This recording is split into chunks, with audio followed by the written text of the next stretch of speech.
Hello, this is Matt on the Moon Lambo channel. I think that XRP is going to dominate the next decade in the world of crypto. And not that XRP will be the only winner in this space, but my gosh, how could it not be one of the biggest over the next decade? Do you not think at some point over the next decade, people are actually going to start to care about the problems that cryptocurrencies are solving? Because look, I acknowledge today, people just don't give a damn, which is ridiculous, but it's also true. It doesn't matter whether or not you and I think it makes sense or like it. Today, people don't functionally care about utility. I mean, I do and maybe you do, but the vast majority of speculators, they're buying all sorts of crypto crap, not understanding what it does, if anything, and because of reasons, that's what they're doing, though. But XRP is different. It's being used in enterprise-grade software today, and that's going to freaking matter to the masses at some point in the future, and it's going to make a lot of people filthy, stinking rich. It's going to make a lot of new millionaires, I personally believe. Now, technically, factually, it already has. It has made a number of millionaires over the last market cycle. It's going to make a ton of millionaires this market cycle. I firmly believe it's probably made at least a few already, frankly, having run up from its low this cycle of about 11 cents up to about $2. I'm sure it's created more than a few, at least a few anyway, XRP millionaires. Wait till this market cycle plays out. I'm sure there's going to be plenty. But moving down looking down the road into the future, when all of the crypto crap coins that are out there finally get flushed out of the system, what is going to remain? In fact, here's a bigger question. Is Bitcoin going to be overtaken by another crypto? That's a question asked in this article by Cointelegraph, in fact. And I want to tackle this as well as a number of other issues because Bitcoin maximalists out there, oh, just God bless their souls. They want to pretend like there are no remaining threats to Bitcoin. That is not true. And mind you, yes, okay, full transparency, XRP is my largest crypto holding. It's also happens to be my favorite cryptocurrency for a number of reasons I've been articulating for the last 2.5 years as I've run this channel. But I hold Bitcoin, I like Bitcoin, I'm long Bitcoin, and I want Bitcoin to do well. But all of that can be true, and I can still be critical. I can be critical of Ripple, I can be critical of XRP, and I can be critical of Bitcoin. And I am. It's not like everything's perfect with all of them. And I want to tackle all the negatives head on. That's fine, but I want to do it in line with reality. I'm not going to pretend like just because XRP is my favorite cryptocurrency that there isn't anything. I'm not going to pretend there aren't legitimate critiques against it or what Ripple's done. Same for Bitcoin, though. That's the same as absolutely true for Bitcoin. So look, I do want to be clear at the outset. I don't have a financial background of any kind. Not offering financial advice, and you definitely should not buy or sell anything because of anything that I say or write. I'm just an enthusiast who makes YouTube videos as a super duper fun hobby about Ripple and XRP and crypto and Bitcoin sometimes. But that's all that's going on here. And so here's the headline from Cointelegraph. What are the chances Bitcoin is actually overtaken by another crypto? And it's a fine article. It's rather long. I don't really want to read through this. I more so want to talk about the concept and get a fun discussion going here because I certainly have some thoughts on this. Now, mind you, I don't need Bitcoin to ever be flipped for me to be happy. If Bitcoin's always number one, if that actually is the case, like fast forward 100, 200 years, and Bitcoin's always number one in terms of market cap, super duper. I have no problem with that. And that's possible. I don't know if that's going to happen. It's possible because standards matter. Once a standard is in place, it's hard to supplant it. And so right now, Bitcoin is being used as a store of value. And so it is somewhat difficult for me to logically wrap my head around just this idea that something that doesn't drive any additional value, it just has value because. Like from a logical perspective, it's difficult, which is why I've been skeptical. And the more time passes, the less skeptical I am. But I'm still skeptical. Yeah, I think that's fair to say. But what happens when something ultimately flips Bitcoin, assuming that happens?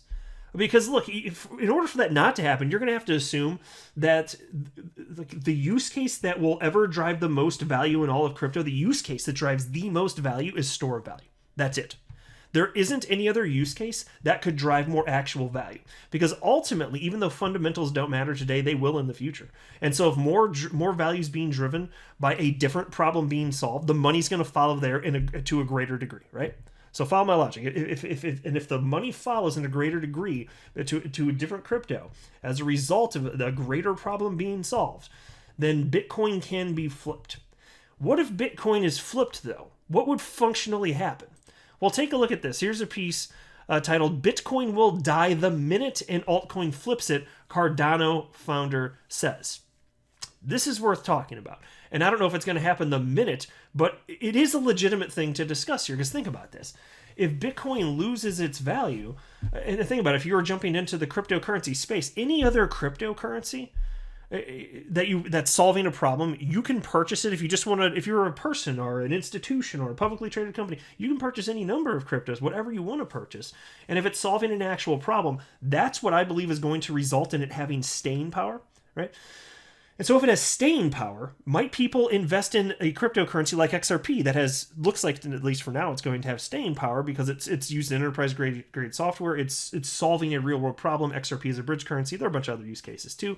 But if you were investing in crypto to diversify, wouldn't you think, well, it's probably safe here because XRP doesn't look like it's going away because businesses need it to conduct their business model, right? And so if that happens and people behave in that way, that would mean that XRP also has additional utility of store of value. Why then, if you can get that store of value that seems much more certain with cryptocurrencies that are solving real world problems, why would you put it in a cryptocurrency that doesn't solve any other problems, which today is the case for Bitcoin? I think you could certainly easily make that case. Why would that money continue to flow into Bitcoin if there are other cryptocurrencies that people have more confidence are going to stick around based on utility, and then you also have that store of value effect? Doesn't that seem to make more sense? I certainly think so. It sounds like the Cardano founder thinks so. And so take a look at this. This is a quote from Charles Hoskinson, Cardano founder. "Bitcoin is only valuable because it's valuable. It has no technological advantages.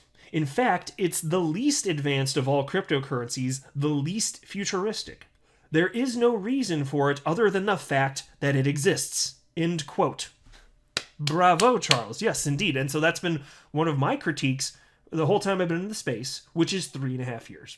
And again, I want Bitcoin to do well. I'm just sharing with you fair, reasonable skepticism. And I'm acknowledging that to this point, Bitcoin has overcome everything that's been thrown at it, just about, right? In terms of viability, everything. Everything has been thrown at Bitcoin, and it continues to exist. Now, in terms of actual utility, there's scaling issues, this and that, fine. But in terms of viability, to this point, everything imaginable has been thrown at it. And that's impressive, right? We can acknowledge that too. That's really impressive. I mean, Anthony Pompliano, who is a Bitcoin maximalist, states it's the most, I don't know if this is factually correct, but the sentiment I'd share, he says something along the lines of it's the most secure computer network on the planet. It's obviously decentralized and all of it. Okay, so the sentiment, I didn't fact check him specifically on that, but the sentiment certainly rings true. There's something to it. It's been tested. It is here. But that doesn't mean that it necessarily will be here forever because, and you could say, eventually time does matter. Like, okay, enough time's passed. When are we all just going to agree that it's here to stay? Well, crypto's here to stay. I think we could pretty well agree on that. As far as Bitcoin, though, here's the thing. Bitcoin hasn't existed in a world where there is massive utility in crypto. Now, it has not been tested on that. It has not been tested in that world. What happens when it's tested in that world? I don't know. That'll be interesting, though, because if there's another use case that humans find more valuable than store of value in and of itself, then in terms of market, like that's where the money's going to flow. It's just going to happen. Why would it not? That is logical. And so here's what Charles Hoskinson said. Here's another quote.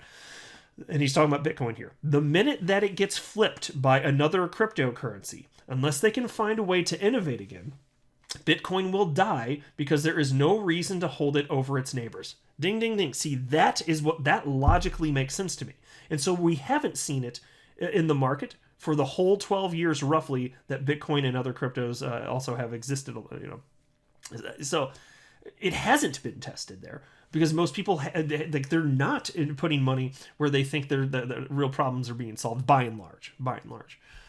Until that happens, we're not going to see that get tested. But that's a real thing. And then you get Bitcoin maximalists, God bless their little souls, they just pretend like there's no risk to Bitcoin. In fact, take a look at this headline from the Daily Hodl. And this is a fun one.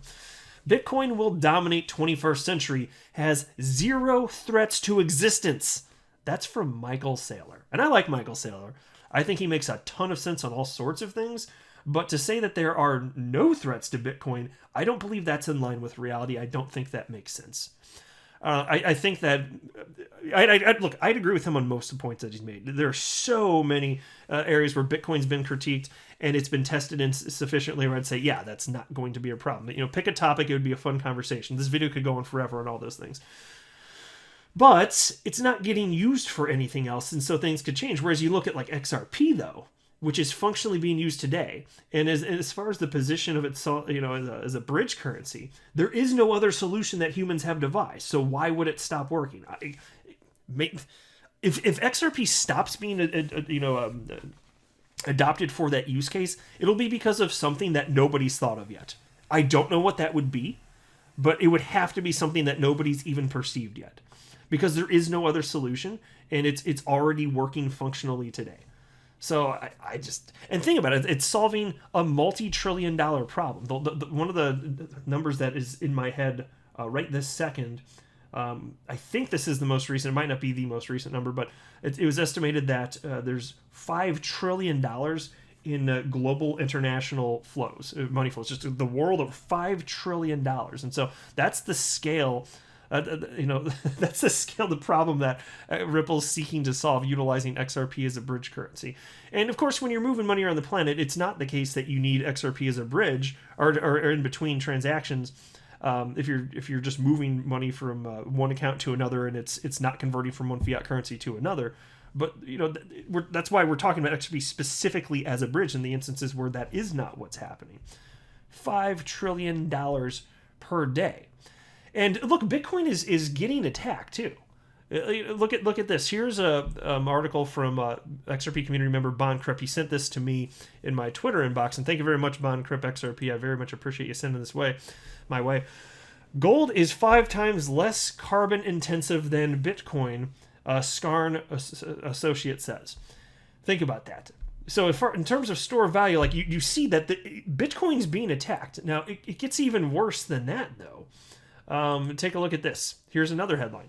Bitcoin is 57,000 times less environmentally friendly than the green cryptocurrency XRP, says Ripple. 57,000 times less.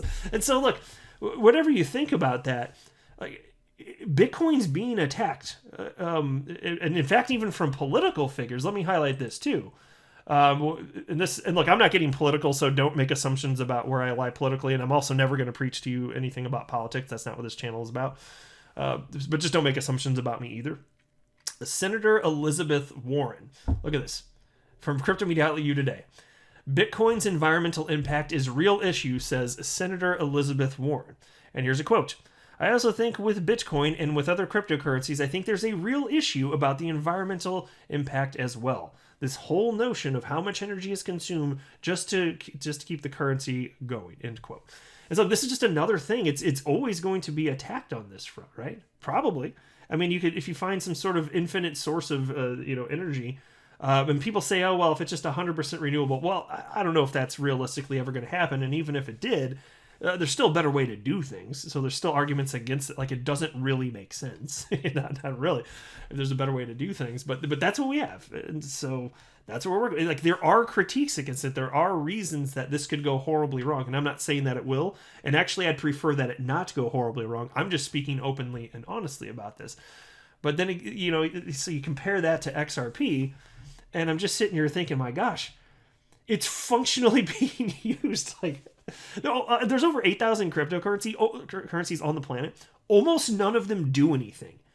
Don't you think that will matter at some point? And so as I think through, like, what's the landscape going to look over the course of the next decade? As long as XRP continues to be adopted, and that's an if, as long as it continues to be adopted, though, how could it not make a bunch of people that hold it now, like for a sufficient amount of time and have a sufficient quantity, how could it not make them filthy stinking rich? How could it not? If it's truly going to continue to be globally adopted, because the prices that we see today are going to look like nothing. Like I've been saying for a long time, there will be at least, I believe, a minimum, a handful of cryptocurrencies that have multi-trillion-dollar market caps on their own. And you don't need a new form of money, and you don't need a cryptocurrency for every business idea or problem out there. You don't. And so the 8,000 plus cryptocurrency, it just doesn't make sense. there's a reasonable consensus on that concept, at least I would say generally within people that are thinkers within the world of cryptocurrency. I think that's probably reasonable to say. But I don't know what the magical number will be, but I think XRP is going to be one of them. It's just blazing fast. And you can think from a technological perspective, okay, so what if there's a coin that comes out that's even faster than XRP and has some superior technical attributes? Well, you got to understand, again, like I said earlier in the video, standards are hard to supplant. And so if XRP ends up becoming the standard as a bridge currency, and you have a cryptocurrency that's marginally faster, that's not going to be enough of a compelling argument to upend the entire financial system that moves money around the planet internationally, converting from one fiat currency to another. It just isn't. Like, imagine you're talking about XRP transferring money, so the XRP ledger specifically, the blockchain settles in 3 to 5 seconds, right? With finality, immutable, right? Transactions. Well, even if you had a separate cryptocurrency that settled in 1/10 of a second, functionally, what are you picking up? Whether you have to wait 1/10 of a second or 3 to 5 seconds, your world isn't really changing. Effectively, that's real-time money movement, right? And so if you're talking about something that's firmly in place, it's already embedded in the financial system, and everybody's using it, and so then you've got corridors that are liquid, because that's another key thing. I don't care how fast a cryptocurrency is, if it's not sufficiently liquid, it doesn't matter. It has to be traded in all sorts of markets the world over. Once that's in place, good luck supplanting it. Good luck. And mind you, this is just one use case we're talking about here for XRP. So it is an if. Now, I'm not one of those people that says zero doubt, and I'm sure some of you listening are people that say zero doubt. That's just a thing in the XRP community, hashtag zero doubt on Twitter. Nothing against you if you say that. In fact, I appreciate the sentiment when you guys do say stuff like that. For me, though, it's just not precise enough, because I literally do have doubt. I literally don't know for sure how long XRP is going to be around, but I have a high level of confidence that it will be around, and that's based on real-world observations and the adoption. I think this all functionally matters. But yeah, I got a little bit of doubt, and I think that's healthy. I think it's okay. I think it's good to have just a baseline in life in general of skepticism. Start there. Intellectually throw everything at it, including the kitchen sink. Just throw everything at an idea before deciding if you think it makes sense, or before getting behind something. And so that's what I'm doing with, adoption of XRP, because when I jumped into crypto in November 2017, I was a blank slate. I didn't want something to be true or not be true. And so I kept just intellectually just throwing every worst case scenario I could think of at XRP.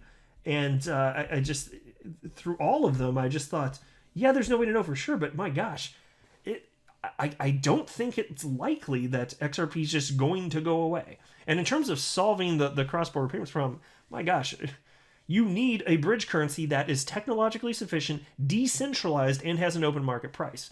And then you need to have a company that's positioned it. And so XRP is the only cryptocurrency that's being positioned for this particular use case as a bridge. Think about this, 8,000 plus cryptocurrencies, one is being positioned for this use case, and this technology is required to solve this problem. Humans haven't come up with another solution. Well, those are starting to look like pretty good odds to me, at least at this stage in the game. That looks today. Always reserve the right to change my opinion if things start to look like they're unfolding in an unforeseen way, but damn, this looks really good, I'm thinking, right? And there's, no other coin being positioned for this use case. So either we solve the problem or we don't. Well, I think we do. I think that we're going to, and I think that that's going to bode well for the long-term viability of XRP. And so but it's part of the reason it's so fun to track too. Like, if this were already a widely accepted stance to have, if everybody already just agreed on that, well, then the opportunity in terms of investing would be either gone or substantially, almost 100% diminished. It would be, the odds of striking it rich investing in crypto or XRP at that point would be about as great as investing in like gold. And fine, yeah, hedge against inflation, tumultuous times, fine, got that. But in terms of having this opportunity for asymmetrical gains, no, this is an unpopular position, right? Crypto already is, just in general, which is why there's so much opportunity. But even within crypto, XRP is a hard sell for so many people. They're biased, ideologically driven, so many reasons. And so I'm happy to be holding XRP and investing in it when others are way less convinced than me. And if I'm right, maybe it'll pan out. And if I'm wrong, maybe I'll lose everything. That's the risky nature of investing in cryptocurrencies. But I'll tell you what, I am feeling pretty good. So To bring this thing full circle here, I firmly believe that we're going to see a ton of more XRP millionaires created. That's my humble opinion. It already has happened. I think we're just going to see more of that. And over the next decade, so long as XRP continues to be adopted in a global way, absolutely. I think that a lot of people are going to be forced to come around and recognize just how great it is. But it has to continue to solve real world problems, or it's going to go the way of my dodo, which is my favorite extinct avian creature. Tell me what you think below. It's a fun topic for conversation, isn't it? But I'll go ahead and wrap up there. I'm not a financial advisor. Do not buy or sell anything because of anything that I say or write. That would be a very, very, very bad idea. Until next time, to the moon, Lambo.